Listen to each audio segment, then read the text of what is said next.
Good morning, Chibisque. Today is the 15th of December 2019, so you are still six, but in 1 week from today, exactly today, you're going to be seven. And so it's exciting times for that reason, and also Christmas is coming along soon. So I sent you some Okani this week for a car for Christmas, and I think you're going to be either today or you went yesterday to go shopping to buy her a Christmas present. So I hope you had fun doing that. And I just thought it was time to bring up the next chapter of our book. Here it's 6:50 in the morning and it's quiet, and Atoya's thinking, I wonder what Hugo's up to. So I thought I would read this book. So here we go. So you remember this cover, I think. So chapter 9. Where are we? So I think Edmund has gone off to try and find the Queen, and the others were with the beavers, but I can't find this page now. Where are we? Chapter 7. Oh yeah, that was a nice bit, wasn't it? They were in the house together having dinner, but then Edmund was the re and he escaped. So what's this one? In the witch's house. This looks like it. Wait a minute, sorry. Here we go. In the witch's house.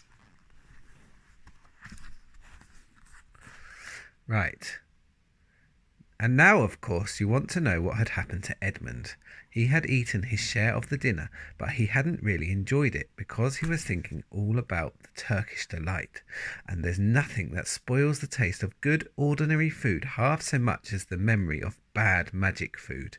And he had heard the conversation and hadn't enjoyed it much either, because he kept on thinking that the others were taking no notice of him and trying to give him the cold shoulder. They weren't, but he imagined it, and then he had listened until Mr. Beaver told them about Aslan, and until he had heard the whole arrangement for meeting Aslan at the stone table. It was then that he began very quietly to edge himself under the curtain which hung over the door, for the mention of Aslan gave him a mysterious and horrible feeling, just as it gave the others a mysterious and lovely feeling. Just as Mr. Beaver had been repeating the rhyme about Adam's flesh and Adam's bone, Edmund had been very quietly turning the door handle, and just before Mr. Beaver had begun telling them that the White Witch wasn't really at human at all, but half a djinn and half a giantess, Edmund had got outside into the snow and cautiously closed the door behind him. 1 second, you go.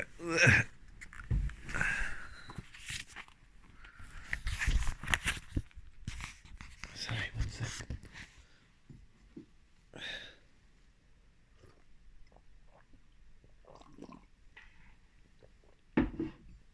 Right, so okay. I got thirsty. So you mustn't think that even now Edmund was quite so bad that he actually wanted his brother and sister to be turned into stone. He did want Turkish delight and to be a prince and later a king, and to pay Peter back for calling him a beast. As for what the witch would do with the others, he didn't want her to be particularly nice to them, certainly not to put them on the same level as himself, but he managed to believe, or to pretend to believe, that she wouldn't do anything very bad to them, because, he said to himself, all these people who say nasty things about her and her enemies, and probably half of it, because he said to himself, all these people who say nasty things about her and her enemies, and probably half of it isn't true.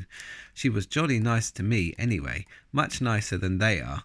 I expect she is the rightful queen, really. Anyway, she'll be better than that awful Aslan. At least that was the excuse he made in his own mind for what he was doing. It wasn't a very good excuse, however, for deep down inside him he really knew that the White Witch was bad and cruel. The first thing he realised when he got outside and found the snow falling all around him was that he had left his coat behind in the beaver's house, and of course there was no chance of going back to get it now. The next thing he realised was that the daylight was almost gone, for it had been nearly 3 o'clock when they sat down to dinner, and the winter's days were short. He hadn't reckoned on this, but he had to make the best of it. So he turned up his collar and shuffled across the top of the dam. Luckily it wasn't so slippery since the snow had fallen to the far side of the river. There he is. How cold that must be without a coat. I hope you always wear a coat when you're outside. It was pretty bad when he reached the far side. It was growing darker every minute, and what with that and the snowflakes swirling all around him, he could hardly see 3 feet ahead. And then there was no road. He kept slipping into deep drifts of snow and skidding on frozen puddles and tripping over fallen tree trunks and sliding down steep banks and barking his shins against rocks. Till he was wet and cold and bruised all over. The silence and loneliness were dreadful. In fact, I really think he might have given up the whole plan and gone back and owned up and made friends with the others if he hadn't happened to say to himself, "When I'm king of Narnia, the first thing I shall do will be to make some decent roads." And of course that set him off thinking about being a king and all the other things he would do, and this cheered him up a good deal. He had just settled in his mind what sort of place he would have and how many cars and all about his private cinema and where the principal railways would run and what laws he would make against beavers and dams, and was putting the finishing touches to some schemes for keeping Peter in his place when the weather changed. First the snow stopped, then a wind sprang up and it became freezing cold. Finally the clouds rolled away and the moon came out. It was a full moon, shining on all that snow. It made everything almost as bright as day, only the shadows were rather confusing. Look, here it is, that's the picture. Look at that huge castle. Wow, that looks a bit scary though. He would never have found his way if the moon hadn't come out by the time he got to the other river. You remember he had seen, when they first arrived at the beavers, a smaller river flowing into the great one lower down. He now reached this and turned to follow it up, but the little valley down which it came was much steeper and rockier than the one he had just left, and much overgrown with bushes, so that he could not have managed it all in the dark. Even as it was, he got wet through, for he had to stoop under branches, and great loads of snow came sliding off onto his back. And every time this happened, he thought more and more how he hated Peter, just as if all this had been Peter's fault. But he came to a part where it was more level and the valley opened out, and there, on the other side of the river, quite close to him, in the middle of a little plain between 2 hills, he saw what must be the White Witch's house. That's the picture. And the moon was shining brighter than ever. The house was really a small castle. It seemed to be all towers.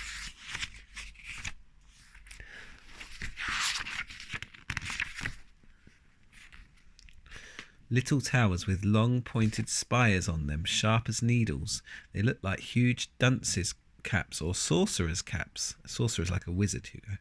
And they shone in the moonlight, and their long shadows looked strange on the snow. Edmund began to be afraid of the house, but it was too late to think of turning back now. He had crossed the river on the ice and walked up to the house. There was nothing stirring, not the noise on the deep fallen snow. No noise on the deep fallen snow. He walked on and on, past corner after corner of the house, and past turret after turret to find the door. He had to go right around to the far side before he found it. It was a huge arch. I think this must be it. But the great iron gate stood wide open. Look at that. There's no iron gates to protect the castle. And look at all those stone. Are they stone figures like they said? Right. Change my arm position. Edmund crept up to the arch and looked inside into the courtyard, and there he saw a sight that nearly made his heart stop beating. Just inside the gate, with the moonlight shining on it, stood an enormous lion, crouched as if it were ready to spring. And Edmund stood in the shadow of the arch, afraid to go on and afraid to go back, with his knees knocking together. He stood there so long that his teeth would have been chattering with cold, even if they had not been chattering with fear. How long this really lasted, I don't know, but it seemed to Edmund to last for hours. He was really scared. I wonder if you'd be scared if you found a big castle in the middle of the country with lots of stone figures in and no one around, and I think I would maybe be a little bit. Then at last he began to wonder why the lion was standing so still, for it hadn't moved 1 inch since he first set eyes on it. Edmund now ventured a little nearer, still keeping in the shadow of the arch as much as he could. He now saw from the way the lion was standing that it couldn't have been looking at him at all. But supposing it turns his head, thought Edmund. In fact, it was staring at something else, namely a little dwarf who stood with his back to it about 4 feet away. Aha, thought Edmund. When it springs at the dwarf, then will be my chance to escape. But still the lion never moved, nor the dwarf. And now at last Edmund remembered what the others had said about the White Witch turning people into stone. Perhaps this was only a stone lion, and as soon as he thought of that he noticed that the lion's back and the top of its head were covered with snow. Of course it must only be a statue. No living animal would have let itself get covered in snow. Then very slowly, and with his heart beating as if it would burst, Edmund ventured to go up to the lion. Even now he hardly dared to touch it, but at last he put out his hand very quickly and did. It was cold stone. He had been frightened of a mere statue. The relief which Edmund felt was so great that in spite of the cold he suddenly got warm all right down to his toes.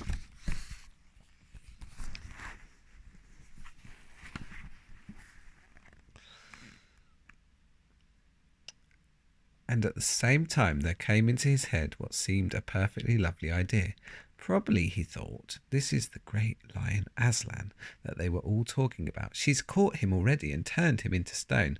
So that's the end of all the fine ideas about him. Pooh, who's afraid of Aslan? And he stood there gloating over the stone lion, and presently he did something very silly and childish. He took a stump of lead pencil out of his pocket and scribbled a moustache on the lion's upper lip, and then a pair of spectacles on its eyes. Then he said, "Yah, silly old Aslan, how do you like being a stone? You thought yourself mighty fine, didn't you?"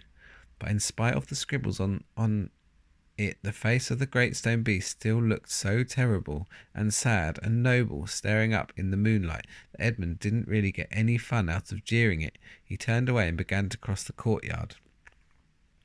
As he got into the middle of it, he saw there were dozens of statues all about, standing here and there, rather as the pieces stand on a chessboard when it is halfway through the game. There were some satyrs and stone wolves and bears and foxes and catamountains of stone. There were lovely stone shapes that looked like women, but who were really the spirits of trees. I think that's a nymph. There was the great shape of a centaur and a winged horse and a long lithe creature that Edmund took to be a dragon. They all looked so strange, standing there perfectly lifelike and also perfectly still in the bright cold moonlight, that it was eerie work crossing the courtyard. Right in the very middle stood a huge shape like a man, but as tall as a tree, with a fierce face and a shaggy beard and a great club in its right hand. Even though he knew that it was only a stone giant and not a live one, Edmund did not like going past it. He now saw that there was a dim light showing from a doorway on the far side of the courtyard. He went to it. There was a flight of stone steps going up to an open door. I guess that must be that one there. Edmund went up them. Across the threshold lay a great wolf. It's all right, he kept saying to himself. It's only a stone wolf. It can't hurt me. And he raised his leg to step over it. Instantly the huge creature rose with all the hair bristling along its back and opened a great red mouth and said in a growling voice, "Who's there? Who's there? Stand still, stranger, and tell me who you are."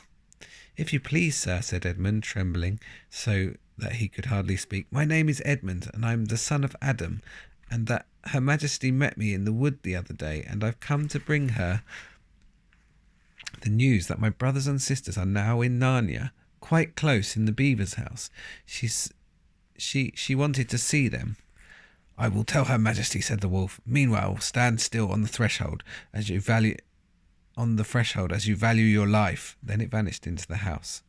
Edmund stood and waited, his fingers aching with cold, his heart pounding in his chest, and presently the great wolf, Morgrim, the chief of the witches' secret police, came bounding back and said, come in, fortunate favourite of the Queen, or else not so fortunate." And Edmund went in, taking great care not to tread on the wolf's paws. He found himself in a long gloomy hall with many pillars, full as the courtyard had been of statues. The ones nearest the door was a little fawn with a very sad expression on its face, and Edmund couldn't help wondering if this might be Lucy's friend.